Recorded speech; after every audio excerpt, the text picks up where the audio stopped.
Hi friends, Kishobakadam to Kisnem. Very good morning to all. இந்த video பதிவில் நம்ம பார்த்தீங்கன்னா 11th ஸ்டாண்டர்ட் ஹிஸ்ட்ரியில் குப்தர்கள் லெசன்ஸ் ஓகேங்களா. இந்த லெசனுக்கு உண்டான லைன் பை லைனில் இருக்கக்கூடிய முக்கியமான பாயிண்ட்ஸ் எல்லாமே நம்ம பார்க்க போகிறோம். ஆல்ரெடி இந்த பாடத்துக்கு உண்டான எக்ஸ்பிளனேஷன் வீடியோ நம்ம டீட்டெயிலாகவே வித் ஷார்ட் நோட்ஸோடவே நம்ம நடத்தி போட்டிருக்கோம். இருந்தாலும் இதில் இருக்கக்கூடிய பாயிண்ட்ஸ்லாம் எப்படிலாம் கேள்விகள் கேட்க வாய்ப்பு இருக்குது, ஸோ எந்த மாதிரி பார்த்தீங்கன்னா நம்ம கொஸ்டின்ஸ்லாம் மேக் பண்ணலாம் இதில் அப்படிங்கிற மாதிரி டோட்டலாக 136 கொஸ்டின்ஸ் நான் இதில் எடுத்திருக்கேன். ஸோ இதை நீங்கள் இந்த வீடியோ பற்றி ஒரே ஒரு தடவை நீங்கள் காது கொடுத்து நீங்கள் கேட்கும்போது நீங்கள் படித்த பாயிண்ட்ஸ் எல்லாமே ரீகால் பண்ணுறதுக்கு ரொம்ப ரொம்ப ஹெல்ப்ஃபுல்லாக இருக்கும். ஓகேங்களா. ஸோ இந்த வீடியோ பதிவு நீங்கள் லிசன் பண்ணணும் அப்படிங்கிறதுக்காக தான் நான் மேக் பண்ணுறேன். இதில் இருக்கக்கூடிய பிடிஎஃப் அனுப்புங்க அப்படின்னு தயவு செஞ்சு யாரும் கேட்காதீங்க. இந்த வீடியோ பதிவு காது கொடுத்து லிசன் பண்ணுங்கள். ஒரு ஹெட்ஃபோன் போட்டுட்டு காது கொடுத்து நல்லா லிசன் பண்ணுங்கள், இல்லை ஒரே ஒரு டைம் நல்லா வாட்ச் பண்ணுங்கள். படித்து முடிச்சுட்டு இந்த பாடத்தை படித்து முடிச்சுட்டு பண்ணுங்கள். உங்களுக்கு ரொம்ப ரொம்ப அது ரிவிஷனுக்கு யூஸ்ஃபுல்லாக இருக்கும். ஓகேங்களா. சரி, ஓகே, பார்க்கலாம். இதில் இருக்கக்கூடிய முக்கியமான பாயிண்ட்ஸ் 136 பாயிண்ட்ஸ் நம்ம ஒன் பை ஒன்னாக என்னங்கிறது பார்க்கலாம். ஓகேங்களா. இந்த 136 பாயிண்ட்ஸ் மட்டும் போதுமா அப்படின்னு கேட்டால் அப்படி சொல்ல மாட்டேன். இந்த 136 பாயிண்ட்ஸுங்கிறது 90% இம்பார்ட்டன்ட் இன்ஃபர்மேஷன் எல்லாமே இதுக்குள்ளே வந்துடும். அந்த 10%ங்கிறது அந்த கதை ரிலேட்டடாக இருக்கக்கூடிய இன்ஃபர்மேஷன் நீங்கள் நோட்ஸ் எடுத்ததோ இல்லை புக்லேயே நீங்கள் பார்த்துக்கலாம். ஆனால் 136 பாயிண்ட்ஸுங்கிறது ரொம்ப ரொம்ப முக்கியமான பாயிண்ட்ஸ் எல்லாமே நம்ம என்ன பண்ணியிருக்கோம், அதில் கொஸ்டின்ஸாக நம்ம மேக் பண்ணியிருக்கோம். ஓகேங்களா. சரி, ஓகே, ஒன் பை ஒன்னாக பார்க்கலாம். ஃபர்ஸ்ட் பாருங்கள், குப்த வம்சத்தினுடைய கடைசி அரசர் மற்றும் அவருடைய ஆட்சி காலம். ஓகேவா. குப்த வம்சத்தினுடைய கடைசி அரசர் அவருடைய ஆட்சி காலம் பார்த்தீங்கன்னா விஷ்ணுகுப்தர் தான் பார்த்தீங்கன்னா கடைசி அரசர். ஓகேவா. கடைசி அரசர் வேற, பேரரசர் வேற. ஓகேவா. இதுக்குண்டான கிளாரிஃபிகேஷன் எல்லாமே நம்ம குப்தர்கள் ஷார்ட்கட்னு ஒரு வீடியோ பதிவு நான் உங்களுக்கு கொடுத்துருக்கேன். 11th ஸ்டாண்டர்ட் ஹிஸ்ட்ரி குப்தர்கள் ஷார்ட்கட்னு ஒரு வீடியோ பதிவு கொடுத்துருப்பேன். ஓகேங்களா. அதை கூட நான் டெலிகிராம் குரூப்லேயே ஷேர் பண்ணியிருப்பேன், நம்மளுடைய வாட்ஸ்அப் குரூப்லேயே ஷேர் பண்ணியிருக்கேன். ஸோ ஃபாலோ பண்ணிக்கங்க. சரிங்களா. குப்த வம்சத்தினுடைய கடைசி அரசர் மற்றும் அவருடைய ஆட்சி காலம். கடைசி அரசர் யாருன்னு பார்த்தோன்னா விஷ்ணுகுப்தர். ஆட்சி காலம் பார்த்தோன்னா பொது ஆண்டு 540 to 550. நாலந்தா பல்கலைக்கழகத்தை தோற்றுவித்தவர் யார் அப்படின்னு பார்த்தோன்னா முதலாம் குமாரகுப்தர். ஓகேவா. நாலந்தா பல்கலைக்கழகத்தை தோற்றுவித்தவர் யார்? முதலாம் குமாரகுப்தர். ரொம்ப ரொம்ப ரொம்ப ரொம்ப முக்கியமான பாயிண்ட் அது. இது டிஎன்பிசியில் தொடர்ந்து 2 தடவை குரூப் 4 கொஸ்டினில் கேட்ட கொஸ்டின்ஸ். ஓகேவா. நாலந்தா பல்கலைக்கழகத்தை தோற்றுவித்தவரும் அதுக்கப்புறம் பார்த்தோன்னா முணுமுணுக்கும் அரங்கம். இந்த 2 கொஸ்டின்ஸும் அடுத்தடுத்த டிஎன்பிசியில் குரூப் 4ல் கேட்ட கொஸ்டின்ஸ். ஓகேங்களா. நோட் பண்ணி வச்சுங்க. அடுத்து பாருங்கள், வெள்ளி நாணயங்களை வெளியிட்ட முதல் குப்த அரசர் யார் அப்படின்னு பார்த்தோன்னா 2ஆம் சந்திரகுப்தர். ஓகேவா. வெள்ளி நாணயங்களை வெளியிட்ட முதல் குப்த அரசர் யார்? 2ஆம் சந்திரகுப்தர். ஓகேங்களா. ஓகே, அகராதியை உருவாக்கியவர் யார் அப்படின்னு பார்த்தோன்னா அமரசிம்மர். ஓகேங்களா. அகராதியை உருவாக்கியவர் யார்? அமரசிம்மர். அடுத்து பாருங்கள், குப்தர்களுடைய காலம் டேஷ் எனவும் அழைக்கப்படுகிறது. குப்தர்களுடைய காலத்தை பார்த்தோன்னா பொற்காலம் சொல்லுவாங்க, பண்பாட்டு மலர்ச்சியின் காலம் சொல்லுவாங்க, செவ்வியல் கலைகளின் காலம்னு சொல்லுவாங்க. இந்த 3 விதமாகவும் சொல்லுவாங்க. ஓகேங்களா. குப்தர்களுடைய காலம் பொற்காலம், பண்பாட்டு மலர்ச்சியினுடைய காலம், செவ்வியல் கலைகளின் காலம். ஓகேங்களா. ஓகே, அரசருக்கு கூறுவது போன்று எழுதப்பட்டுள்ள குப்தர் காலத்து இலக்கியம் எது அப்படின்னு பார்த்தீங்கன்னா காமந்தகாரனுடைய நீதிசாரம் என்ற தர்மசாத்திரம். ஓகேவா. என்னது? நீதிசாரம் என்ற தர்மசாத்திரம். ஓகேவா. இந்த நூல் தான் பார்த்தீங்கன்னா அரசருக்கு கூறுவது போன்று எழுதப்பட்டுள்ள குப்தர் காலத்து இலக்கியம். ஓகேங்களா. கொஸ்டின்ஸ் எப்படி வேணால் கேட்பாங்க. ஓகேங்களா. நீதிசாரம் சொல்லக்கூடிய அந்த தர்மசாத்திரம்ங்கிற இலக்கியம் பார்த்தோன்னா யாருடைய காலத்து இலக்கியம் கூட கேட்பாங்க, குப்தர் காலத்து இலக்கியம். ஓகேங்களா. இல்லையா நீதிசாரம் அப்படின்னு சொல்லக்கூடிய அந்த நூலை எழுதுறது யாருன்னு கேட்பாங்க, யாருன்னு பார்த்தோன்னா காமந்தகார். ஓகேவா. ரொம்ப ரொம்ப முக்கியமான பாயிண்ட் நோட் பண்ணி வச்சுங்க. அடுத்து பாருங்க, முதலாம் சந்திரகுப்தனுடைய சாதனைகளை குறிக்கும் கல்வெட்டு எதுன்னு பார்த்தோன்னா மெஹ்ரோலி இரும்பு தூண் கல்வெட்டு. ஓகேங்களா. முதலாம் சந்திரகுப்தனுடைய சாதனைகளை குறிக்கும் கல்வெட்டு என்னது? மெஹ்ரோலி இரும்பு தூண் கல்வெட்டு. இதுக்கெல்லாம் ஷார்ட்கட் நம்ம கொடுத்துருக்கோம். ஏன்னா என்னென்ன குப்தர்கள் என்னென்ன பண்ணியிருக்காங்க அப்படிங்கிறது அந்த டிஃபரன்சியேஷன் தெரிஞ்சுக்கணும் அப்படின்ட்டு நம்ம சினிஃபீல்டு. ஓகேவா. சினிஃபீல்டில் இருக்கக்கூடிய ஒவ்வொருத்தரோட கேரக்டர் வச்சு, ஓகேவா, சமுத்திர படம், அதுக்கப்புறம் பார்த்தோன்னா விஜய் படம், ஸோ அந்த மாதிரிலாம் வச்சு நம்ம என்ன பண்ணியிருக்கோம், என்னுடைய ஃபோட்டோ, ஸோ சாய் சாரோடைய ஃபோட்டோலாம் வச்சு நான் உங்களுக்கு ஷார்ட்கட்டாக சொல்லியிருப்பேன். ஸோ பார்க்காதவங்க நீங்கள் நம்மளுடைய ஷார்ட்கட்டோட இந்த வீடியோக்கு கீழே நான் பார்த்தோன்னா லிங்க்ல கொடுக்குறேன், நீங்கள் பாருங்கள். சரிங்களா.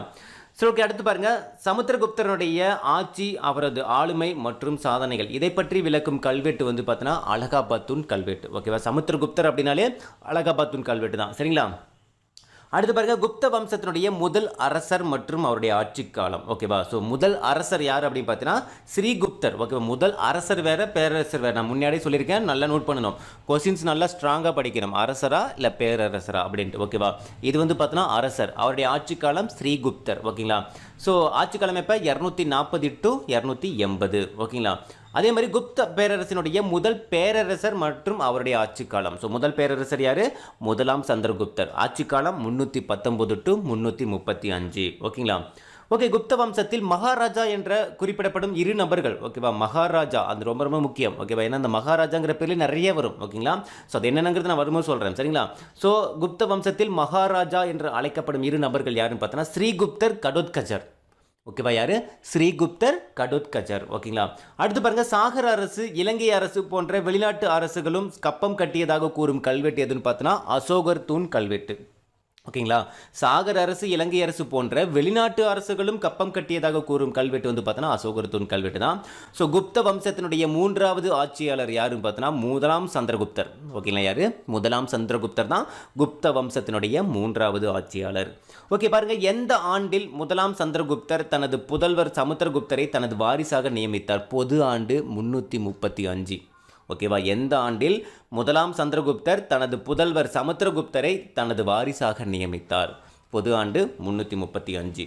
அடுத்த கொஸ்டின் பாருங்க, இந்திய நெப்போலியன் என்று வரலாற்று அறிஞர்கள் யாரை அழைக்கின்றனர்? சமுத்திரகுப்தரை தான் அழைப்பாங்க. ஓகேங்களா, இந்திய நெப்போலியன், இதுக்கெல்லாம் ஷார்ட்கட் நான் சொல்லியிருக்கேன். இதுக்கெல்லாம் ஷார்ட்கட்டாகவே நம்ம வந்து வீடியோ பதிவு நம்ம கொடுத்துருக்கோம், பார்த்துக்கங்க. சரிங்களா, இந்திய நெப்போலியன் என்று அழைக்கப்படும் நபர் யாருன்னு பார்த்தோன்னா சமுத்திரகுப்தர்.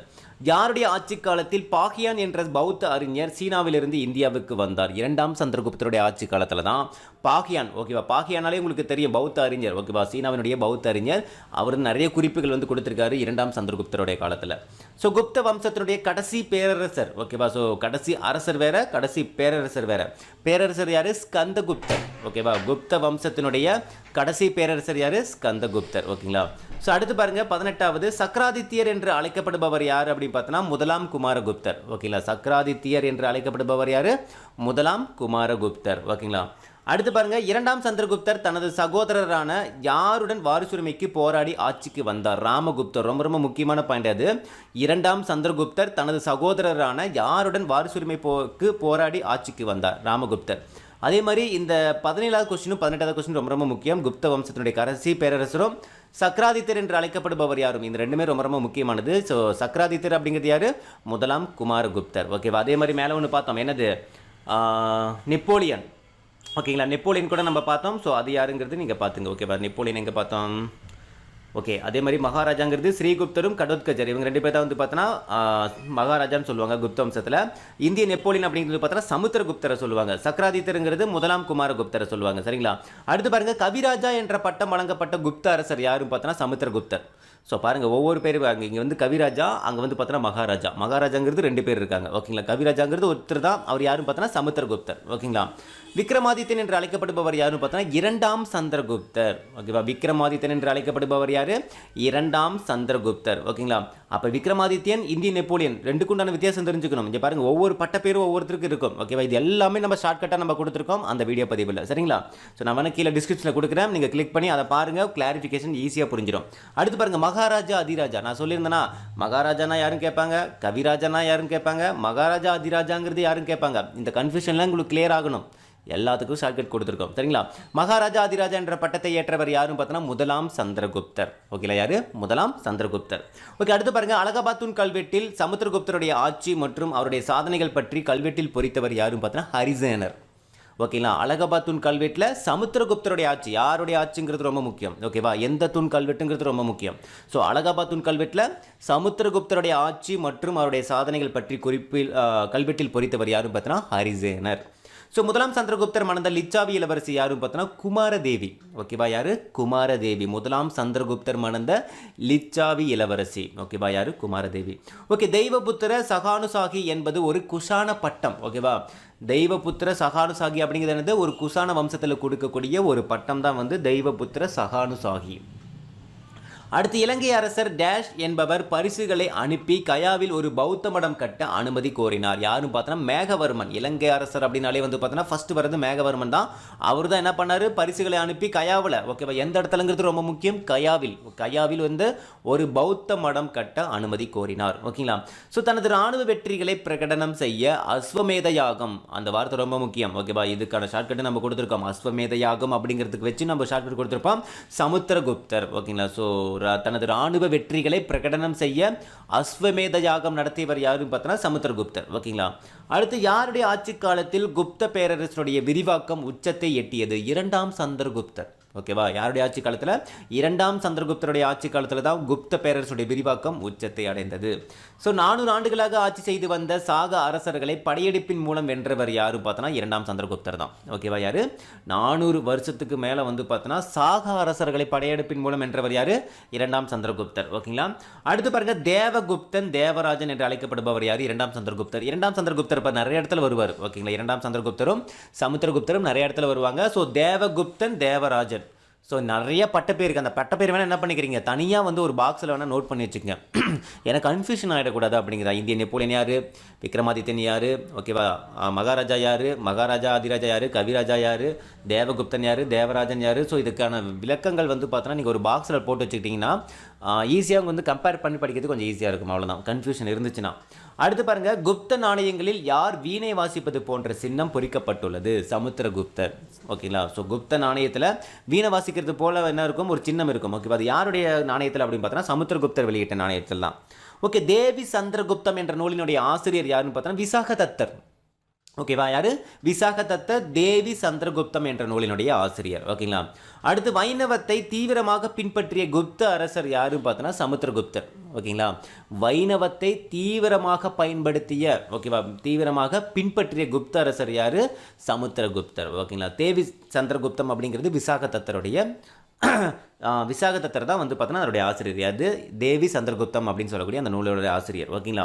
அடுத்து பாருங்க, இரண்டாம் சந்திரகுப்தருடைய ஆட்சி காலம். ஓகேவா? கிட்டத்தட்ட 40 வருஷம் ஆட்சி செஞ்சிருக்கிறாரு. 375 முதல் 415 வரை. ஓகேவா? கிபி 375 முதல் 415 வரை. ஓகேங்களா?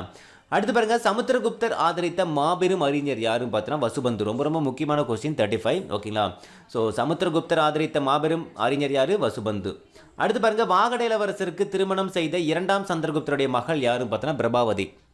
ஓகேங்களா? வாகட இளவரசருக்கு திருமணம் செய்த இரண்டாம் சந்திரகுப்தருடைய மகள் வந்து பார்த்தோன்னா பிரபாவதி.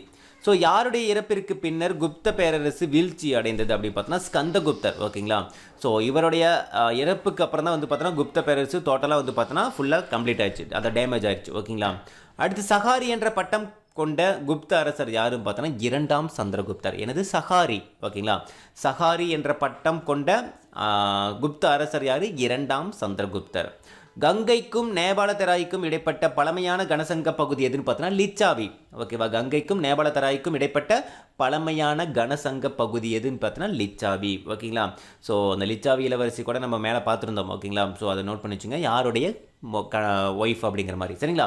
எந்த குப்த அரசனுடைய அவையில் மாபெரும் சமஸ்கிருத கவிஞர் யார்? காளிதாசர் இருந்தார். இரண்டாம் சந்திரகுப்தர். ஓகேவா? காளிதாசர் எதில் இருந்தார்? இரண்டாம் சந்திரகுப்தருடைய அவையில் தான் வந்து பார்த்தோன்னா இருந்தார். ஓகேவா? அவர் வந்து பார்த்தோன்னா காளிதாசர் யார்? ஒரு சமஸ்கிருத கவிஞர். ஓகேங்களா? அடுத்து பாருங்க, பரம தைவத என்ற அடைமொழியினுடைய பொருள் என்னன்னு பார்த்தோன்னா கடவுளினுடைய பரம பக்தன். ஓகேங்களா? கடவுளினுடைய பரம பக்தன் என்ன சொல்லுவாங்க? பரம தைவத அப்படின்னு சொல்லுவாங்க. சரிங்களா? அடுத்து பாருங்க, பரம பாகவத என்ற அடைமொழியினுடைய பொருள் என்னன்னு பார்த்தோன்னா வாசுதேவ கிருஷ்ணனுடைய பரம பக்தனுக்கு தான் என்ன சொல்லுவாங்க? பரம பாகவத. ஸோ ரெண்டுக்குண்டான வித்தியாசம் தெரிஞ்சுக்கணும். இது பரம தைவத, இது வந்து பரம பாகவத. ஓகேவா? பரம தைவதங்கிறது என்னது? கடவுளினுடைய பரம பக்தன். ஓகேவா? பரம பாகவதங்கிறது வாசுதேவ கிருஷ்ணனுடைய பரம பக்தன். ஓகேங்களா? ஸோ அலகாபாத் கல்வெட்டுகளில் எந்த குப்த அரசர் புருஷா என்ற கடவுளுடன் ஒப்பிடப்படுகிறார்? சமுத்திரகுப்தர். ஓகேங்களா? புருஷா என்ற கடவுளுடன் ஒப்பிடப்படும் அந்த குப்த அரசர் யார்? சமுத்திரகுப்தர். இது எந்த கல்வெட்டில் சொல்லியிருக்காங்கிறது கூட கொஸ்டின் கேட்பாங்க, அலகாபாத்தூன் கல்வெட்டில். ஓகேங்களா? அடுத்து பாருங்க, புருஷா அப்படிங்கிறதுக்கான மீனிங் என்ன அப்படின்னு பார்த்தோன்னா அனைவருக்கும் மேலானவர். ஸோ புருஷனாலே அப்படி தானே அப்படிங்கிற மாதிரி ஞாபகம் வச்சுங்க, அனைவருக்கும் மேலானவர். ஸோ குமாரமாத்தியா என்ற சொல் எத்தனை வைசாலி முத்திரைகளில் இடம்பெற்றுள்ளது? கிட்டத்தட்ட வந்து பார்த்தோன்னா 6. ஓகேங்களா? குமாரமாத்தியா என்ற சொல் எத்தனை வைசாலி முத்திரைகளில் இடம்பெற்றுள்ளது? 6. ஓகேங்களா? அடுத்து பாருங்க, லிச்சாவியர்களுடைய பட்டமேற்பு விழாவிற்கான புனித குலத்திற்கு பொறுப்பான ஒரு குமாரமாத்தியா பற்றி குறிப்பிடும் ஒரு முத்திரை எதுன்னு பார்த்தீங்கன்னா லிச்சாவி முத்திரை. ஓகேவா? லிச்சாவியர்களுடைய பட்டமேற்பு விழாவிற்கான புனித குலத்திற்கு பொறுப்பான ஒரு குமாரத்தியா பற்றி குறிப்பிடும் ஒரு முத்திரை என்ன முத்திரைன்னு பார்த்தீங்கன்னா லிச்சாவி முத்திரை. ஓகேவா? லிச்சாவிங்கிறத முக்கியமாக ஞாபகம் வச்சுங்க. டேஷ் என்பது அமாத்தியாக்களில் மிக முக்கியமான பதவியாக அரசகுல இளவரசர்களுடைய தகுதிக்கு சமமானதாக கருதப்படுகிறது. குமாரமாத்தியா. குமாரமாத்தியா அப்படிங்கிறது வந்து பார்த்தோன்னா அமாத்தியாக்கு கூட இருக்கக்கூடியவங்களோட, அதாவது அமாத்தியாக்களில் மிக முக்கியமான ஒரு பதவின்னு சொல்கிறாங்க. இது வந்து எதுக்கு ஈக்குவலாக சொல்கிறாங்க பார்த்தோன்னா அரசகுல இளவரசர்களுடைய தகுதிக்கு சமமாக வந்து பார்த்தோன்னா இந்த குமாரமாத்தியான்னு சொல்லக்கூடிய அந்த பதவி இருக்குதுன்னு சொல்கிறாங்க. சரிங்களா? அடுத்து பாருங்கள், அலகாபாத் பிரசஸ்தியை எழுதியவர் யாருன்னு பார்த்தோன்னா ஹரிசேனர். ஓகேவா. அலகாபாத் பிரசஸ்தியை எழுதியவர் யாரு? ஹரிசேனர். ஓகேங்களா. அடுத்து பாருங்க, எந்த கல்வெட்டு சபா என்ற குழு குறித்து கூறுகிறது? அலகாபாத் கல்வெட்டு. ஓகேவா. ஸோ சபா அப்படிங்கிறது வந்து சபா அப்படின்னு வந்தாலே என்னது உங்களுக்கு? அலகாபாத் தூண் கல்வெட்டு தான். ஓகேங்களா. அடுத்து பாருங்க, மகா தண்டநாயகா துருவபூதியினுடைய புதல்வர் யார் அப்படின்னு பார்த்தோன்னா ஹரிசேனர் தான். ஓகேவா. ஸோ மகா தண்டநாயகா துருவபூதியினுடைய புதல்வர் யார்? ஹரிசேனர். ஸோ குப்தருடைய ஆட்சி காலத்தில் டேஷ் என்பவர் அமைச்சர்களில் உயர்நிலையில் இருந்துள்ளார். மகா சந்தி விக்கிரகா. ஓகேவா. யார்? மகா சந்தி விக்கிரகா. இவர் தான் வந்து பார்த்தீங்கன்னா அமைச்சர்களிலே உயர்ந்த பதவியில் இருக்கக்கூடிய அமைச்சர், அதாவது உயர்நிலையில் இருக்கக்கூடிய அமைச்சர். ஓகேங்களா. நம்ம முதல்ல அமைச்சர்கள் உயர்நிலையில் இருக்கிறது யார் சொல்லுவோம்? முதலமைச்சர் சொல்லுவோமா? அது மாதிரி தான் இந்த இடத்துல மகா சந்தி விக்கிரகா அப்படிங்கிறது வந்து பார்த்தீங்கன்னா குப்தருடைய ஆட்சி காலத்தில் அமைச்சர்களில் இருக்கக்கூடிய உயர்ந்த பதவி, உயர்நிலை. ஓகேங்களா. அடுத்து பாருங்க, நீதித்துறை மற்றும் இராணுவம் ஆகியவற்றின் பொறுப்பு வகித்தவர் யாரு பார்த்தா தண்டநாயக்கா அல்லது மகா தண்டநாயக்கா. ஸோ தண்டனை அப்படிங்கிறதுனாலே இருந்தது நீதிபதி அப்படிங்கிற மாதிரி தானே. அப்போ நீதித்துறை இராணுவம் இதில் ஆகியவற்றினுடைய பொறுப்பு வகித்தவர்கள் யார்? நீதித்துறையில் வந்து பார்த்தோன்னா தண்டநாயகா, இராணுவத்தில் வந்து பார்த்தோன்னா மகா தண்டநாயகா. எந்த கல்வெட்டு மூன்று மகா தண்டநாயக்களை பற்றி கூறுகிறது அப்படின்னு பார்த்தோன்னா அலகாபாத் தூண் கல்வெட்டு தான். மேக்ஸிமம் வந்து பார்த்தோன்னா அலகாபாத் தூண் கல்வெட்டு தான் வரும். 3 மகா தண்டநாயக்களை பற்றி கூறும் கல்வெட்டு வந்து பார்த்தோன்னா அலகாபாத் கல்வெட்டு. ஸோ அமைதி மற்றும் போருக்கான அமைச்சர் வந்து பார்த்தோன்னா மகா சந்தி விக்கிரகான்னு தான் சொல்லுவாங்க. ஓகேவா. நம்ம மேலே பார்த்தோம் பார்த்தீங்களா, குப்தருடைய ஆட்சி காலத்தில் உயர்நிலையில் இருக்கக்கூடிய அமைச்சர் பதவி தான் மகா சந்தி விக்கிரகா. அது எதுக்கான அமைச்சராக இருப்பாங்கன்னு பார்த்தோன்னா அமைதி மற்றும் போருக்கான அமைச்சர். ஓகேவா. என்னதுக்கு? அமைதி மற்றும் போருக்கான அமைச்சர். அது பதவிக்கு தான் மகா சந்தி விக்கிரகா. இதுதான் உயர்நிலையில் இருக்கக்கூடிய ஒரு பதவி. எதில்? குப்தர் அரச காலத்தில். சரிங்களா. குதிரைப்படை தலைவர் என்ன சொல்லுவாங்க? மகா அஸ்வபதின்னு சொல்லுவாங்க. ஓகேங்களா. குதிரைப்படை தலைவருக்கு என்ன சொல்லுவாங்க குப்தர் காலத்தில்? மகா அஸ்வபதி. ஓகேங்களா. ஸோ குப்தர்களுடைய பேரரசு டேஷ் அல்லது டேஷ் எனப்படும் மாநிலங்களாக பிரிக்கப்பட்டிருந்தது. தேசம் அல்லது புக்தி அப்படிங்கிற மாதிரி என்ன பண்ணாங்க? பிரிச்சிருந்தாங்க. ஓகேங்களா. குப்தருடைய பேரரசு. ஓகேவா. என்னென்ன மாநிலமா? தேசம் அல்லது புக்தி அப்படிங்கிற மாதிரி பிரிச்சிருந்தாங்க. சரிங்களா. குப்தருடைய ஆட்சி காலத்தில் உபாரிக்கா அப்படிங்கிறது யார் சொல்லுவாங்க? ஆளுநர் தான் சொல்லுவாங்க. ஓகேவா. ஆளுநர்னாலே என்னது உங்களுக்கு வரும்? உபாரிக்கா. ஓகேவா. அடுத்து பாருங்க, எந்த செப்பேடுகளில் 3 உபாரிகளுக்கு மகாராஜா என்ற பட்டம் இருந்ததாக குறிப்பிடுகின்றது? தாமோதர் செப்பேடு. ஓகேவா. ரொம்ப ரொம்ப முக்கியம். நம்ம அலகாபாத் தூண் கல்வெட்டுங்கிறது நிறைய இடத்துல படிச்சிருப்போம். அதே மாதிரி யூனிக்காக ஒரு சில இன்ஃபர்மேஷன் இருக்கும். ஓகேவா. ஏதாவது ஒரு கல்வெட்டு மட்டும் டிஃப்ரெண்ட்டாக இருக்கும், எப்பயாவது தான் வந்திருக்கும். அது மாதிரி கொஸ்டின் தான் வந்துட்டு என்ன பண்ணுவாங்க? டிஃபால்ட்டாக கேட்பாங்க. சரிங்களா. எந்த செப்பேடுகளில் 3 உபாரிகளுக்கு மகாராஜா என்ற பட்டம் இருந்ததாக குறிப்பிடுகிறது? உபாரிகள் என்ன சொன்னோம்? ஆளுநர் நம்ம சொல்லியிருந்தோம். ஸோ தாமோதர்பூர் செப்பேடு. ஓகேங்களா. என்னது? ஸோ தாமேதர்பூர் செப்பேடு. ஓகேவா. ஸோ உபாரிகளுக்கு மகாராஜா என்ற பட்டம். ஓகேங்களா. 3 உபாரிகள்லாம் எது? ஆளுநர் தானே உபாரிகள் சொல்லுவோம். அப்போ 3 ஆளுநர்களுக்கு மகாராஜாங்கிற பட்டம் இருந்துச்சு அப்படின்ட்டு எந்த செப்பேடு சொல்லுது? தாமோதர்பூர் செப்பேடு. அடுத்து பாருங்க, எந்த கல்வெட்டு காளிந்தி மற்றும் நர்மதை நதிகளுக்கு இடையிலான நிலங்களை ஆட்சி செய்த லோகபாலா என்ற மகாராஜா சுரஸ்மிந்திரா என்பவரை குறிப்பிடுகிறது? புத்தகுப்தனுடைய ஈரந்தூண் கல்வெட்டு. நான் சொல்லியிருந்தேன்னா எல்லாமே அலகாபாத் தூண் கல்வெட்டே வரும்போது ஒரே ஒரு கல்வெட்டு மட்டும் டிஃப்ரெண்ட்டாக இருக்கும். ஏதோ ஒரு இடத்துல மட்டும் தான் வந்திருக்கும். அந்த மாதிரியான கொஸ்டின் தான் வந்து மேக்ஸிமம் என்ன பண்ணுவாங்க? டிஃபால்ட்டாக டிஎன்பிசியில் கேட்பாங்க. ஸோ அப்போ இதெல்லாம் நோட் பண்ணி வச்சுக்கணும். எந்த கல்வெட்டு காளிந்தி மற்றும் நர்மதை நதிகளுக்கு இடையிலான நிலங்களை ஆட்சி செய்த லோகபாலா என்ற மகாராஜா சுரஸ்மிந்திரா என்பவரை குறிப்பிடுகிறது பார்த்தோன்னா புத்தகுப்தருடைய ஈரந்தூண் கல்வெட்டு. இதை நோட் பண்ணி வச்சுங்க. கொஸ்டின் நம்பர் 59 ரொம்ப ரொம்ப முக்கியமானது. சரிங்களா. இதில் லோகபாலா அப்படிங்கிறது யாரை சொல்லுவோம் அப்படின்னு பார்த்தோன்னா மாநில ஆளுநர் தான் சொல்லுவாங்க. லோகபாலா அப்படிங்கிறது என்னது? மாநில ஆளுநர். ஓகே பாருங்க, லோகபாலா என்ற மகாராஜா. ஓகேவா. ஸோ அப்போ அவங்களை வந்து பார்த்தோன்னா மாநில ஆளுநர் சொல்லுவாங்க. குப்த பேரரசருடைய மாநிலங்கள் வந்து பார்த்தோன்னா எந்த அதிகாரியின் கீழ் மாவட்டங்களாக பிரிக்கப்பட்டது அப்படின்னு பார்த்தோன்னா விஸ்யபதி. ஓகேவா. விஸ்யபதி அப்படின்னு சொல்லக்கூடிய அந்த அதிகாரிக்கு கீழே தான் மாவட்டங்களை என்ன பண்ணாங்க? பிரித்தாங்க. ஓகேங்களா. ஸோ குப்தருடைய ஆட்சி காலத்தில் மாவட்ட மட்டத்திற்கு கீழ் இருந்த நிர்வாக அலகுகள் என்னென்னு பார்த்தோன்னா விதி, பூமி, பதக்கா, பீடா. ஸோ நம்ம மாவட்டத்துக்கு கீழே நம்ம என்ன பண்ணியிருப்போம்? நகராட்சி, பேரூராட்சி, ஊராட்சி அப்படி மாதிரி பிரிப்போம் பார்த்தீங்கன்னா, பஞ்சாயத்து, கிராமம் அப்படின்ட்டு. அது மாதிரி தான் மாவட்டத்துக்கு கீழே என்ன பண்ணியிருக்காங்க? விதி, பூமி, பதக்கா, பீடா. இது ஒரு ஆர்டராக ஞாபகம் வச்சுங்க. சரிங்களா.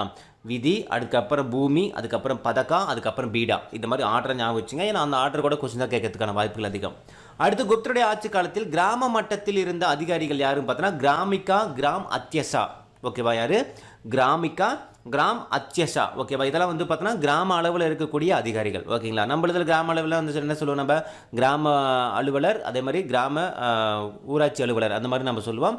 அல்லது உதவி கிராம அலுவலர் அதெல்லாம் சொல்லுவோம். நம்ம வில்லேஜ் அட்மினிஸ்ட்ரேட்டிவ் ஆஃபீஸர் சொல்கிற மாதிரி விஏஓ அது கூட நம்ம சொல்லுவாங்க. ஓகேவா, இப்போ இருக்கக்கூடிய கட்டத்தில் அப்போ வந்து பார்த்தீங்கன்னா கிராமிகா, கிராம் அத்தியஷா அப்படிங்கிற மாதிரி சொல்லுவாங்க. சரிங்களா, இதெல்லாம் வந்து பார்த்தோன்னா கிராம அளவில் இருக்கக்கூடிய அதிகாரிகள்.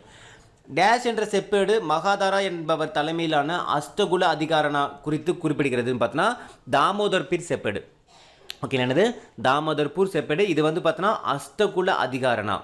ஸோ இது ரொம்ப ரொம்ப முக்கியம். ஓகேங்களா, மகாதாரா என்பவர் தலைமையிலான அஷ்டகுல அதிகாரனா அப்படின்னு வந்துட்டாலே தாமோதர்பூர் செப்பேடு தான். ஓகேங்களா, ஏன்னா இது பாருங்கள், தாமோதர்பூர் அப்படிங்கும்போது மகாதாரா தாரான்னு வருதா, அந்த தாரான்னு வரும்போது தாமோதர் அப்படின்னு ஞாபகம் வச்சுங்க. சரிங்களா, அடுத்து பாருங்க, அஷ்டகுல அதிகாரனா என்பது எத்தனை உறுப்பினர்கள் கொண்ட ஒரு குழு. அஷ்டகுல அதிகாரனா ஒரு குழு, ஒரு கமிட்டி மாதிரி. ஓகேவா, அதில் மொத்தம் எத்தனை பேர் இருப்பாங்க பார்த்தீங்கன்னா மொத்தம் 8 பேர் இருப்பாங்க. எத்தனை பேர்? 8 பேர் இருப்பாங்க. ஓகேங்களா, அதேமாதிரி மகாதாரா அப்படிங்கிறது என்னன்னு பார்த்தோன்னா கிராமத்திலே இருக்கக்கூடிய பெரியவங்க இல்லை கிராம தலைவர்களை இல்லை குடும்ப தலைவர்களை என்ன சொல்லுவாங்க, மகாதாரா அப்படின்னு சொல்லுவாங்க. சரிங்களா, ஸோ அதெல்லாம் அந்த மகாதாரா அப்படின்னு சொல்லக்கூடிய அந்த அஷ்டகுல அதிகாரனா 8 பேர் கொண்ட அஷ்டகுல அதிகாரனா இதெல்லாம் பற்றி தாமோதர்பூர் செப்பேடில் தான் சொல்லியிருக்காங்க. அடுத்து பாருங்க, எந்த அரசருடைய காலத்தில் சாஞ்சி கல்வெட்டு பஞ்சமண்டலி என்பதை குறிப்பிடுகிறதுன்னு பார்த்தோன்னா 2ஆம் சந்திரகுப்தருடைய ஆட்சி காலத்தில். ஓகேவா, யாரோட காலத்தில்? 2ஆம் சந்திரகுப்தருடைய ஆட்சி காலத்தில் தான் சாஞ்சி கல்வெட்டு பஞ்சமண்டலி அப்படிங்கிறது வந்து பார்த்தீங்கன்னா சொல்லுது. சரிங்களா, ஸோ 2ஆம் சந்திரகுப்தர் காலத்து சாஞ்சி கல்வெட்டு பஞ்சமண்டலி என்பதை குறிப்பிடுகிறது. ஓகேவா, யாருடைய ஆட்சி காலத்தில்? 2ஆம் சந்திரகுப்தர். ஸோ பஞ்சமண்டலி அப்படிங்கிறது என்ன அப்படின்னு பார்த்தோன்னா ஒரு குழும நிறுவனத்தை தான் என்ன சொல்லுவாங்க, பஞ்சமண்டலி அப்படின்னு சொல்லுவாங்க. ஓகேங்களா, ஒரு குழும நிறுவனத்தை தான் பஞ்சமண்டலின்னு சொல்லுவாங்க. அடுத்து பாருங்கள், காலாட்படை குதிரைப்படை தளபதிகள் என்ன சொல்லுவாங்க பார்த்தோன்னா பாலாதி கிருத்தியா அண்டு மகாபாலாதி கிருத்தியா. ஓகேவா, காலாட்படை குதிரைப்படை. ஓகேங்களா, இது ரெண்டையும் என்ன சொல்லுவாங்க, காலாட்படை வந்து பார்த்தோன்னா பாலாதி கிருத்தியா, குதிரைப்படை வந்து பார்த்தீங்கன்னா மகாபாலாதி கிருத்தியா அப்படின்னு சொல்லுவாங்க. இதெல்லாம் வந்து குப்தருடைய ஆட்சி காலத்தில் சொல்லக்கூடிய கீ டேர்ம்ஸ். ஓகேங்களா, தண்டபாஷிகா அப்படிங்கிறது வந்து பார்த்தோன்னா மாவட்ட அளவிலான காவல்துறை அலுவலகம். ஒரு போலீஸ் ஸ்டேஷன் என்ன சொல்லுவாங்க, தண்டபாஷிகா, தண்டனை கொடுக்குற இடம் அப்படி மாதிரி ஞாபகம் வச்சுங்க. சரிங்களா, அரண்மனை காவலருடைய தலைவர் என்ன சொல்லுவாங்க, மகா பிரதிகாரா. ஓகே, என்ன சொல்லுவாங்க, மகா பிரதிகாரா அப்படிங்கிறது என்னது, அரண்மனை காவலர். ஓகேங்களா, அடுத்து அரச சமையல் அறை கண்காணிப்பாளர் என்ன சொல்லுவாங்கன்னு பார்த்தோன்னா கத்திய தபதிகிதா. ஓகேவா, அது கத்திய தபகிதா. ஓகேவா, ஸோ இதெல்லாம் ஷார்ட்கட்டாக வந்து ஞாபகம் வச்சு ஆகணும், வேறு ஆப்ஷன் கிடையாது. ஸோ ஒரு இடத்துக்கு 2 தடவை நீங்கள் ஞாபகம் வச்சுங்க. ஓகேவா, அரச சமையல் அறை கண்காணிப்பாளர் என்ன சொல்லுவாங்க, கத்திய தபகிதா. ஓகேவா, கத்தி என்னது, கத்தி இருந்தால் தான் சமையலர்கள் நம்ம வேலையை செய்ய முடியும், காய்கறிகள் நறுக்கிறதுக்கு. அப்படிமா ஞாபகம் வச்சுங்க. குப்தருடைய ஆட்சி காலத்தில் நிர்வாக அமைப்பின் மேல் மட்டத்தில் யார் யார் இருந்தாங்க பார்த்தோன்னா அமாத்தியா, அதுக்கப்புறம் பார்த்தோன்னா சச்சிவா. ஓகேங்களா, அமாத்தியா மற்றும் சச்சிவா. ஸோ குப்தருடைய ஆட்சி காலத்தில் துடகா என்ற ஒற்றர்கள் கொண்ட உளவு அமைப்பு இருந்தது. ஸோ ஒற்றர்கள் அப்படின்னாலே துடகா. ஓகேவா, இதெல்லாம் வந்து பார்த்தீங்கன்னா குப்தருடைய ஆட்சி காலத்தில். ஸோ ஜஸ்ட் நீங்கள் கீவேர்டை ஞாபகம் வச்சுட்டா போதுமானது. அரச சமையல் அறை கண்காணிப்பாளர் சத்திய தபகிதா. அடுத்து வந்து பார்த்தோன்னா வேறு என்ன இருக்குது, அரண்மனை காவலர் தலைவர் மகா பிரதிகாரா, காவல்துறைக்கு தண்டபாஷிகா. ஸோ இந்த மாதிரி ஜஸ்ட்டு ஒரு குழும நிறுவனத்துக்கு பஞ்சமண்டலி, காலாட்படைக்கு பாலாதி கிருத்தியா, குதிரைப்படைக்கு மகாபாலாதி கிருத்தியா. ஸோ இந்த மாதிரி நீங்கள் ஒரு பாக்ஸில் எழுதி வச்சிங்கன்னா கொஞ்சம் ஈஸியாக இருக்கும். சரிங்களா, அடுத்து பாருங்கள், குப்தருடைய காலத்தில் எந்த நூல் வந்து பார்த்தோன்னா அரச கருவூலத்தினுடைய முக்கிய வருவாய்க்கான பல்வேறு மூலங்கள் பற்றி குறிப்பிடுகிறது, நீதிசாரா. இந்த நீதிசாராங்கிற நூலில் தான் ஓகேவா அரசுக்கு தேவையான முக்கிய வருவாய் பற்றி. ஓகேவா, அதாவது குப்தர் காலத்தில் அரச கருவூலத்தினுடைய முக்கிய வருவாய் பற்றி சொல்லக்கூடிய ஒரு நூல் எதுன்னு பார்த்தோன்னா இந்த நீதிசாராங்கிற நூல் தான். ஸோ குப்தர் காலத்து அரசு ஆவணங்களை பராமரித்த அதிகாரி யாருன்னு பார்த்தோன்னா அசபதலத கிருத்திகா. ஓகேவா, சாரி அசபதலத கிருதா. ஓகேங்களா, ஸோ நீங்கள் அது பார்த்துக்குங்க. ஓகேவா, எனக்கு வாயில் அது வரல. ஓகேவா, குப்தர் காலத்து அரசு ஆவணங்களை பராமரித்த அதிகாரி. ஓகேங்களா, அசபதலதி கிருதா. ஓகேங்களா, அசபதலதி கிருதா. ஓகே, நீதிசாரா என்ற நூலினுடைய ஆசிரியர் யாருன்னு பார்த்தோன்னா காமந்தகா. நீதிசாராங்கிறது என்னது, அரச கருவூலத்தினுடைய முக்கிய வருவாய்க்கான அதை பற்றி சொல்லக்கூடிய ஒரு நூல் தான் வந்து நீதிசாரா. அதோடைய ஆசிரியர் யார், காமந்தகா. ஓகேங்களா, ஸோ அடுத்து பாருங்கள், ரண்யவஸ்தி அப்படிங்கிறதுக்கான மீனிங் என்னன்னு பார்த்தீங்கன்னா கட்டாய உழைப்பு. இது டிஎன்பிசி நிறைய டைம் கேட்டிருக்காங்க. ஸோ ரண்யவஸ்தி அப்படிங்கிற நூலினுடைய ரண்யவஸ்தி அப்படிங்கிறதுக்கான மீனிங் என்ன அப்படின்னு பார்த்தீங்கன்னா கட்டாய உழைப்பு. ஓகேங்களா, நல்லா நோட் பண்ணி வச்சுங்க, ரொம்ப ரொம்ப முக்கியமானது. குப்தர் காலத்தில் தென்பகுதியானது மிளகு, ஏலம் ஆகியவற்றிற்கு புகழ் பெற்றிருந்தது அப்படின்னு யார் மூலமாக தெரிஞ்சுக்கணும் பார்த்தோன்னா காளிதாசர் மூலமாக. ரொம்ப இம்பார்ட்டண்டானது, ரொம்ப இம்பார்ட்டண்டானது. குப்தர் காலத்தில் தென்பகுதியானது மிளகு, ஏலம் ஆகியவற்றிற்கு புகழ் பெற்றிருந்தது அப்படின்னு சொன்னது யார்? காளிதாசர். பல மரங்கள் வளர்ப்பது பற்றி விரிவான அறிவுரைகளை தந்தவர் யாருன்னு பார்த்தோன்னா வராகமிகிரர்.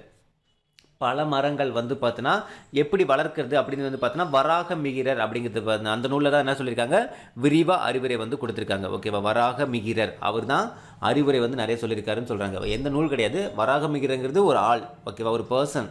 அவர் தான் பல மரங்கள் வளர்ப்பது பற்றி என்ன சொல்லியிருக்காரு, ஒரு டீட்டெயிலான விளக்கங்கள் கொடுத்துருக்காரு. அரசர் தான் நிலத்தின் ஒரே உரிமையாளர் என்று கூறும் செப்பேடு இருந்து பார்த்தோன்னா பகாப்பூர் செப்பேடு. ஓகேங்களா, பகாப்பூர் செப்பேடு அரசர் தான் நிலத்தினுடைய ஒரே உரிமையாளர் அப்படின்னு சொல்லக்கூடிய செப்பேடு. ஸோ கிராமத்தில் நிலங்கள் தொடர்பான ஆவணங்களை பராமரித்தவர் யாருன்னு பார்த்தோன்னா கிராம கணக்கர். ஸோ கிராமத்தில் நிலங்கள் தொடர்பாக, அது ரொம்ப முக்கியம் அந்த வார்த்தை, நிலங்கள் தொடர்பான ஆவணங்களை வந்து பராமரிக்கிறது யாருன்னு பார்த்தோன்னா கிராம கணக்கர். ஓகேங்களா, கிராமத்தில் கணக்கு பிள்ளைன்னு சொல்லுவாங்க பார்த்தீங்களா, அவங்கள மாதிரி. அடுத்து எந்த செப்பேடுகளின்படி உஸ்தபாலா என்ற அதிகாரி மாவட்டத்தின் நிலப்பரிமாற்றம் தொடர்பான ஆவணங்கள் அனைத்தையும் பாதுகாத்தார்? மகாப்பூர் செப்பேடு. மகாப்பூர் செப்பேடு தான் சொல்லியிருக்காங்க. என்னன்னு சொல்லியிருக்காங்க, உஸ்தபாலா என்ற அதிகாரி மாவட்டத்தினுடைய நிலப்பரிமாற்றம் தொடர்பான ஆவணங்கள் அனைத்தையும் பாதுகாத்தார்னு சொல்கிறாங்க. அப்போ உஸ்தபாலாங்கிறது ரொம்ப முக்கியம்.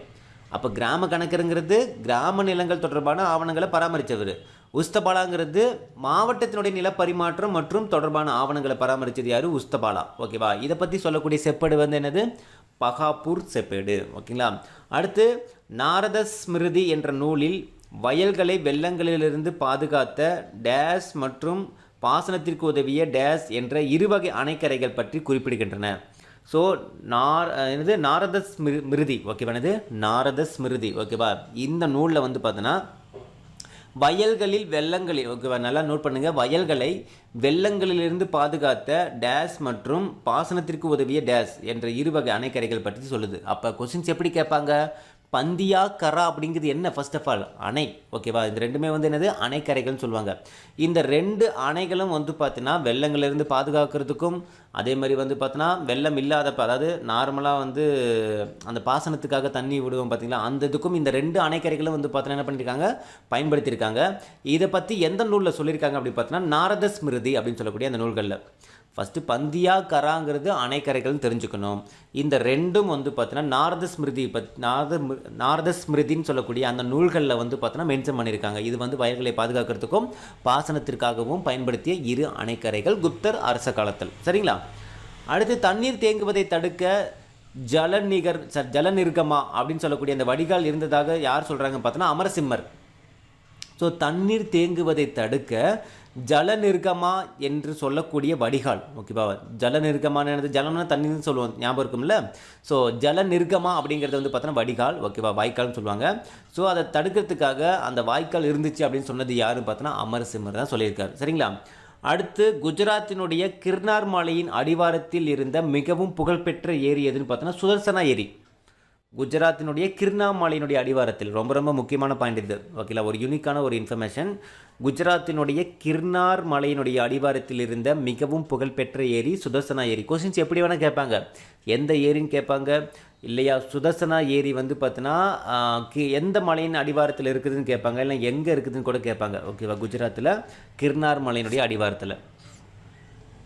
குப்தர் காலத்தில் மிகவும் செழித்த தொழில்கள் எதுன்னு பார்த்தோன்னா சுரங்க தொழில், உலோகவியல் தொழில். இது ரெண்டு தான் வந்து பார்த்தோன்னா குப்தர் காலத்தில் மிகவும் மேலோங்கிய தொழில்கள், சுரங்கம் மற்றும் உலோகவியல் தொழில். குப்தர் காலகட்டத்தில் உலோகவியல் நுட்பங்கள் உச்சத்தில் இருந்ததற்கான சான்று, உலோகவியல் ஓகேவா இருந்ததுக்கான சான்று மெக்ரோலி இரும்பு தூண் கல்வெட்டு. ஸோ உலோகம் அப்படிங்கும்போது பாருங்கள் இரும்பு வந்துருச்சு, அப்போ மெக்ரோலி இரும்பு தூண் கல்வெட்டுங்கிறது ஞாபகம் வச்சுங்க. சரிங்களா. குப்தர் காலத்தில் இருந்த இரு வேறுபட்ட வணிகர்கள் யாரும் பார்த்தோன்னா சிரேஷ்டி, சார்த்தவாகா. ஓகேவா, சிரேஷ்டி, சார்த்தவாகா, இந்த மாதிரி டிஃப்ரெண்டான இரு வேறுபட்ட வணிகர்கள் இருந்தாங்க. இதில் சிரேஷ்டினா என்ன, சார்த்தவாகனா என்னன்னு பார்த்தீங்கன்னா பொதுவாக ஒரே இடத்தில் தங்கி இருக்கும் வணிகர்களுக்கு சிரேஷ்டிங்கிறது பேர். அதே மாதிரி லாபத்திற்காக ஊராக சென்று வணிகம் செய்தவர்களுக்கு வந்து பார்த்தோன்னா சார்த்தவாகாங்கிறது பேர். ஸோ சிரேஷ்டி, சார்த்தவாகாங்கிறது வணிகர்கள் அப்படிங்கிறது ஃபஸ்ட்டு தெரிஞ்சுக்கணும். இதில் ஒரே இடத்துல இருந்து தங்கி, அதாவது உள்ளூர்லேயே இருந்து வேலை செய்கிறவங்களுக்கு பேர் வந்து பார்த்தீங்கன்னா சிரேஷ்டி. இதே ஊராக போய் லாபத்துக்காக வேலை செய்கிறவங்களுக்கு வந்து பார்த்தீங்கன்னா சார்த்தவாகா. ஓகேங்களா. அடுத்து டேஷ் மற்றும் டேஷ் ஆகியவை வணிக குழுக்களுடைய அமைப்பு செயல்பாடுகளை பற்றி விவரிக்கிறதுன்னு பார்த்தோன்னா நாரத ஸ்மிருதி, அதுக்கப்புறம் பிரகஸ்பதி ஸ்மிருதி. என்னது? நாரத ஸ்மிருதி, பிரகஸ்பதி ஸ்மிருதி. இது ரெண்டுமே வந்து பார்த்தோன்னா வணிக குழுக்களுடைய அமைப்பு செயல்பாடுகள் இதை பற்றி சொல்லுது. சரிங்களா? அடுத்து பாருங்க, தமது குழு உறுப்பினர்களுடைய தகராறுகளின் மீது தீர்ப்பு வழங்கியது குறித்து குறிப்பிடுவது எதுன்னு பார்த்தோன்னா பிரகஸ்பதி ஸ்மிருதி. ஓகேவா? தமது குழு உறுப்பினர்களின் தகராறுகளின் மீது தீர்ப்பு வழங்கியது. ஓகேவா? ஸோ எப்படி இருந்தாலும் ஒரு குழு, வணிக குழு இருக்கும், அதில் நிறைய உறுப்பினர்கள் இருப்பாங்க, அது அவங்களுக்குள்ள ஒரு தகராறு வந்திருக்கும், அது சம்மந்தமாக தீர்ப்பு கொடுத்துருப்பாங்க. இதை பற்றி சொல்லக்கூடியது எல்லாமே வந்து பார்த்தோன்னா பிரகஸ்பதி ஸ்மிருதி. ஓகேவா? என்னது? பிரகஸ்பதி ஸ்மிருதி. ஸோ எந்த கல்வெட்டின்படி மனித குழுக்கள் வங்கிகளின் பங்காற்றியது அப்படின்னு அறிய முடியுதுன்னு பார்த்தோன்னா மண்டசோர் கல்வெட்டு. ஸோ ரொம்ப ரொம்ப முக்கியமானது, ஒரு யூனிக்கான இன்ஃபர்மேஷன். ஓகேங்களா? எப்பயாவது வரக்கூடிய ஒரு கல்வெட்டு. ஓகேவா? மனித குழுக்கள் வங்கிகளினுடைய பங்கு. ஓகே, மனித குழுக்கள். ஓகே, மனிதர்கள்லாம் இருக்காங்க பார்த்தீங்களா, அந்த குப்தர் காலத்தில் இருந்த மனிதர்கள். ஓகேவா? அவங்களுடைய அங்கே பயன்படுத்திய வங்கிகள். ஓகேவா? மனித குழுக்களுடைய வங்கிகளின் பங்கு இது சம்மந்தமாக வந்து மண்டசோர் கல்வெட்டில் மென்ஷன் பண்ணிக்கிறதா சொல்லியிருக்காங்க. அடுத்து குப்தர் காலத்தில் மேற்கு கரையில் இருந்த துறைமுகங்கள் வந்து பார்த்தோன்னா கல்யாண் கால்போர்ட். ஓகேவா? என்னது? கல்யாண் கால்போர்ட். இது ரெண்டுமே வந்து பார்த்தோன்னா துறைமுகங்கள். குப்தர் காலத்தில் மேற்கு கரையில், மேற்குங்கிறது ஞாபகம் வச்சுங்க, கல்யாண் கால்போர்ட். அஜந்தா மற்றும் எல்லோரா குடைவரை கோயில்கள் காணப்படும் மாநிலங்கள் வந்து பார்த்தோன்னா மகாராஷ்டிரா.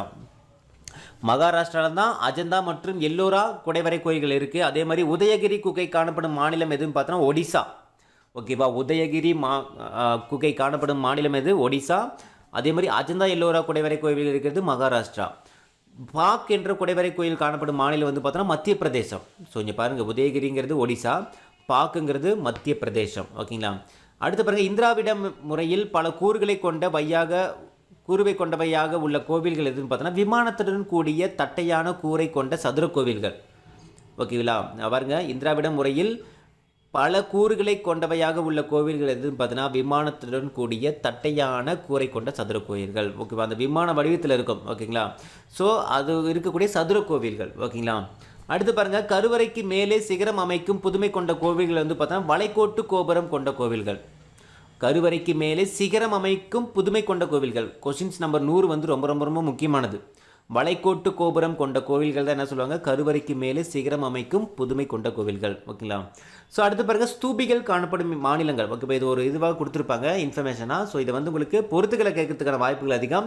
ஸோ ஸ்தூபிகள் வந்து பார்த்தீங்கன்னா சமத் அப்படிங்கிறது ஸ்தூபி வந்து பார்த்தீங்கன்னா உத்தரப்பிரதேசத்தில் இருக்குது. ரத்னகிரி அப்படிங்கிறது வந்து பார்த்தீங்கன்னா ஒடிசா மாநிலத்தில் இருக்குது. அதுக்கப்புறம் மிர்புர்கான் அப்படிங்கிறது வந்து பார்த்தீங்கன்னா சிந்து. ஓகேவா? இந்த 3 இடத்துல வந்து பார்த்தோன்னா ஸ்தூபிகள் எந்தெந்த இடத்துல இருக்குங்கிறது ஞாபகம் வச்சுக்கணும். இதை பொறுத்துக்களை இல்லை பொருந்தாத பற்றில் எப்படி வேணால் கேள்விகள் கேட்க வாய்ப்புகள் அதிகம்.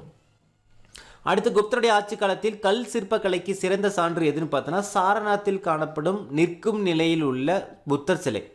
ஓகேவா? குப்தர் காலத்தினுடைய ஆட்சி காலத்தில் கல் சிற்பக்கலைக்கு சிறந்த எடுத்துக்காட்டு சாரநாத்தில் இருக்கக்கூடிய நிற்கும் நிலையில் உள்ள புத்தர் சிலை. புராண சிற்பங்களில் மிக அழகானது உதயகிரி குகையினுடைய நுழைவாயில் இருக்கும் வராக அவதார சிலை.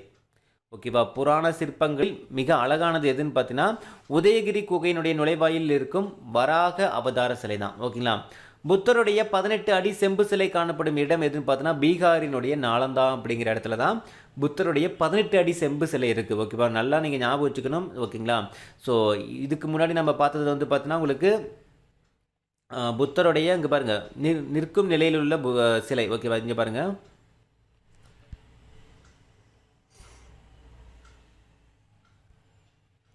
Question number 102. ஓகேங்களா?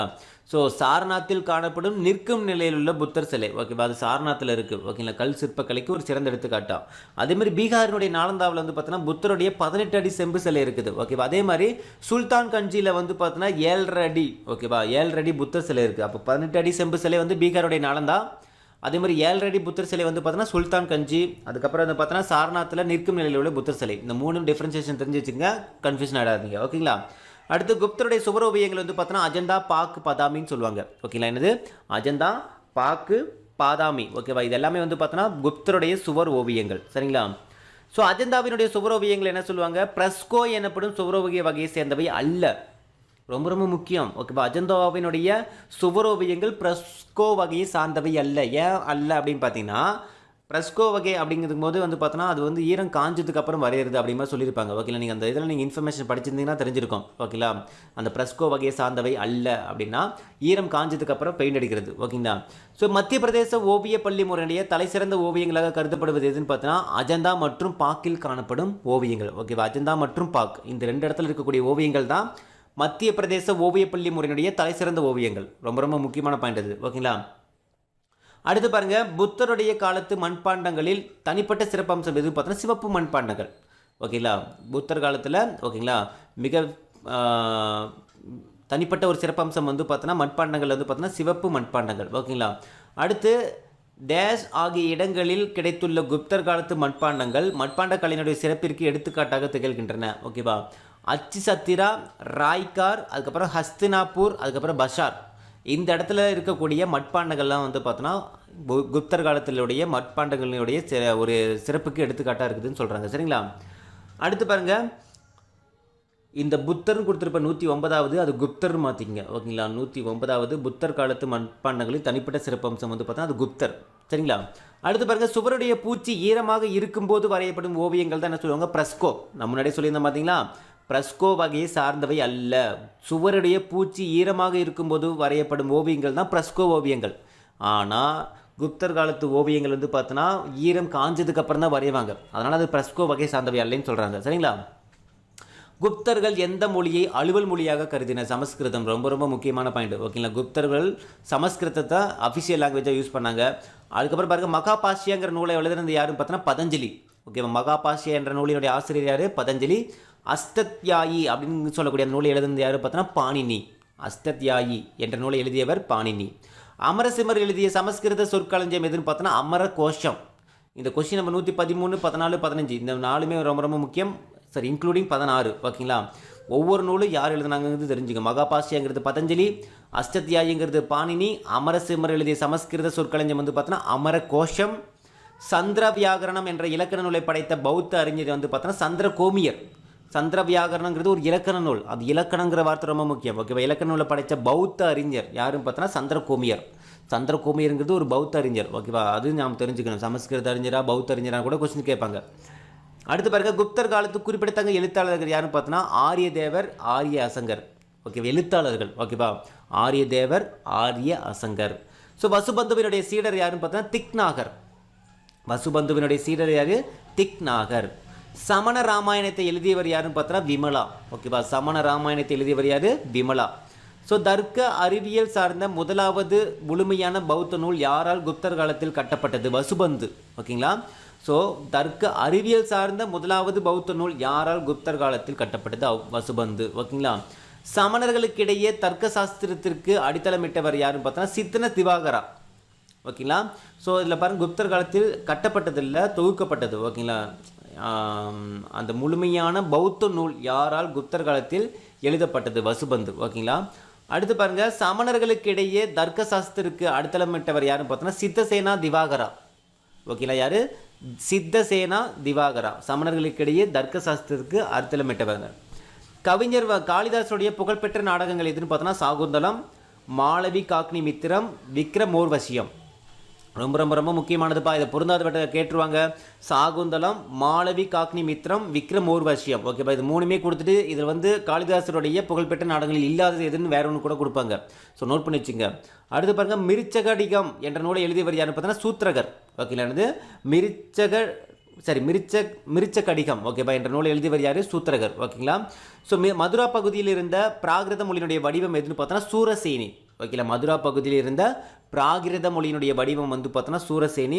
மிருச்சகடிகம் என்ற நூலினுடைய ஆசிரியர் யாருன்னு பார்த்தோன்னா சூத்திரகர். ஓகேங்களா, அடுத்து பாருங்கள், அவுத் பண்டல்கண்ட் பகுதிகளில் இருந்த பிராகிருத மொழியினுடைய வடிவம் வந்து பார்த்தோன்னா மகதி வடிவம். ஓகேங்களா, ஸோ மதுரா பகுதியில் இருந்து வந்து பார்த்தோன்னா சூரசேனி, அவுத் பண்டல்கண்ட் இந்த பகுதியில் இருந்த பிராகிருத மொழியினுடைய வடிவம் வந்து பார்த்தோன்னா மகதி வடிவம். சரிங்களா, ஸோ அடுத்து பாருங்கள், இந்தியாவினுடைய பண்டைய மகத பேரரசினுடைய மிகப்பெரிய பௌத்த மடாலயம் எதுன்னு பார்த்தீங்கன்னா மகாவிகாரா என்ற பெயர் பெற்ற நாலந்தா பல்கலைக்கழகம்.